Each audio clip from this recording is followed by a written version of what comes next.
So if someone finds that video of my 2000 Jeep XJ making that kind of puttering sound, it's what happened was I changed the spark plugs and I put a new coil pack on, and there just wasn't really enough room in there because I kept the heater core lines and AC, like the heat lines, connected.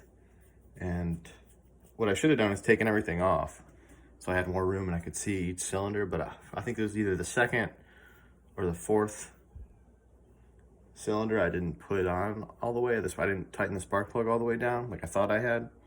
So it's just sitting off the thread. So when I took everything off the second time, I was looking at each cylinder, I could tell that one was a little bit off. Thought that was probably my problem. So I took each cylinder off. I rechecked every gap on each one just to make sure.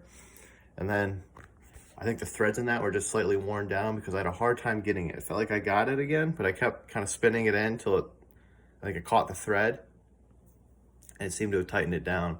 Put everything back together, started it up, it runs fine, runs great.